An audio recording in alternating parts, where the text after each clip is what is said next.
आपण सांडगे कसे बनवायचे हे तर बघितलं, पण आता सांडग्यांची चमचमीत अशी रस्सा भाजी आज आपण उज्ज्वलास किचन मध्ये बघणार आहे। तर यासाठी आधी आपण मसाला तयार करून घेऊ। तर मसाला तयार करण्या अगोदर एका वाटीमध्ये 1 चमचा लाल मिरची पावडर घ्यायची, त्यानंतर थोडीशी अगदी थोडी चिमूटभर हळद, आता यामध्ये 4 ते 5 चमचे पाणी घालून याची पेस्ट तयार करून घ्यायची आणि आता ही तयार करून घेतलेली पेस्ट साइडला ठेवून द्यायची आहे। आता आपण यासाठी मसाला तयार करून घेऊया। तर आता मसाला तयार करण्यासाठी 2 मध्यम आकाराचे कांदे कापून घेतलेले आहे। त्यासाठी अर्धा चमचा तेल तव्यामध्ये गरम करायला घालायचं। आता यामध्ये हे 2 कांदे ब्राऊन कलरवर चांगले असे भाजून घ्यायचे। तर हे बघा, असा छान कांदा ब्राऊन कलरवर भाजला गेला पाहिजे, मऊ झाला पाहिजे, कचवट राहायला नको तो। तर आता हा कांदा असा साइडला करून घ्यायचा आणि यामध्ये 2 चमचे सुकं खोबरं किसून घेतलेलं आहे ते घालायचं आणि आता हे सुकं खोबरंही चांगलं असं ब्राऊन कलरवर भाजायचं। अगदी थोडं चिमूटभर जिरं यामध्ये घालते आणि चांगलं जिरं आणि हे खोबरं छान असं भाजलं गेलं पाहिजे, खोबऱ्याचा कलर बदलला पाहिजे।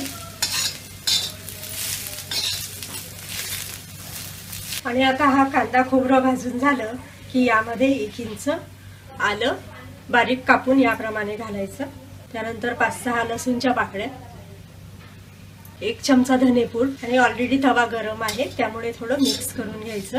आणि आता हा मसाला गार झाला की यामध्ये थोडं पाणी घालून याची पेस्ट तयार करून घ्यायची। यामध्ये थोडी कोथिंबीरही घालायची, कोथिंबीरमुळे ही छान चव येते रस्सा भाजीला। तर हे बघा, या एवढ्या मसाल्यासाठी मी 1 प्लेट हे सांडगे घेतलेले आहेत, छान कुरकुरीत असे वाळलेले आहे आणि हे मटकीचे सांडगे आहे। तर हे सांडगे कसे बनवायचे याची लिंक मी कमेंट सेक्शन मध्ये देईल, त्यावरून तुम्ही हे सांडगे कसे बनवायचे ते बघू शकता। तर हे मटकीचे सांडगे आहे। तर हे प्लेटभर सांडगे आपल्याला तेलावर भाजून घ्यायचे आहे। यासाठी अर्धा चमचा तेल गरम करून घ्यायचं तव्यावर आणि ही सांडगे यामध्ये चांगले असे भाजून घ्यायचे, खूप करपू द्यायचे नाही। छान या तेलामध्ये थोडे तळले गेले पाहिजे, ते थोडासा कलर बदलला पाहिजे। आणि ही जी सांडग्यांची पद्धत आहे बनवण्याची तर ती तुम्ही नक्की बघा, आपल्या या चॅनलवर ऑलरेडी अपलोड केलेली आहे याची रेसिपी। अगदी आयत्या वेळी जरी आपण सकाळी ठरवलं की मला सांडगी आज वाळत घालायची आहे किंवा सांडगी बनवायची आहे तर तुम्ही पटकन ही डाळ अर्धा तास अगोदर भिजत घालू शकता आणि 20 मिनिटांमध्ये। तर ही बघा, असे सांडगे हे छान तेलावर परतवून घ्यायचे। हे बघा, आता गॅस बंद करायचा आणि हे सांडगे बाजूला काढून घ्यायचे। आता हे सांडगे भाजून झाले की 2 चमचे तेल कढईमध्ये गरम करून घ्यायचं। तेल गरम झालं की यामध्ये आपण जी हळद आणि मिरचीची पेस्ट तयार करून घेतलेली आहे ती यामध्ये घालायची, चांगली अशी तेलावर परतवून घ्यायची। आता यामध्ये कांदा खोबरं आलं लसूण आणि धनेपूड याची जी आपण मसाल्याची पेस्ट तयार केलेली होती ती पेस्ट घालायची, तेलावर चांगली तेल सुटेपर्यंत परतवून घ्यायची।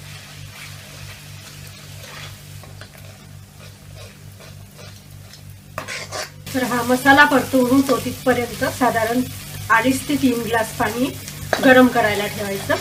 आणि हे बघा, असा हा मसाला छान तयार झालेला आहे।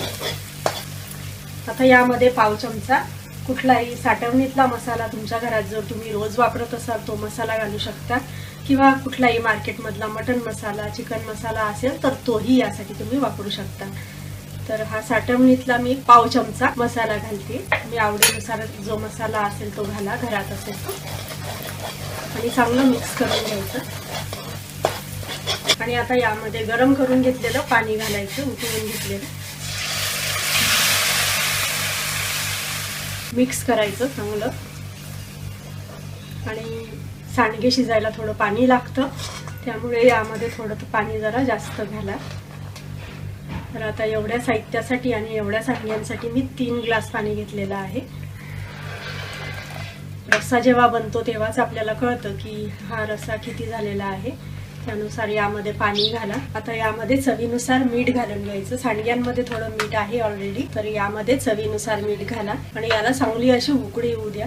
उकळी आल्यावरच रशामध्ये आपल्याला सांडगे घालायचे आहेत. तर ह्या रशाला चांगली उकळी आलेली आहे. आता यामध्ये हे सांडगे घालायचे. तर यावर झाकण ठेवताना अर्धवट झाकण ठेवायचं, यामध्ये चमचा ठेवायचा आणि मग यावर झाकण ठेवायचं. 5 मिनिटांमध्येच अगदी अशा पद्धतीने ही सांडगी शिजून तयार होतात. हे बघा छान शिजलेली आहे आणि फुलतातही. ती प्रेस करून चेक करून बघायची. हे बघा अगदी इझिली प्रेस होतात. तर ही बघा या पद्धतीने ही छान अशी सांडग्यांची भाजी बनवून तयार झालेली आहे. यावर कोथिंबीर घालायची.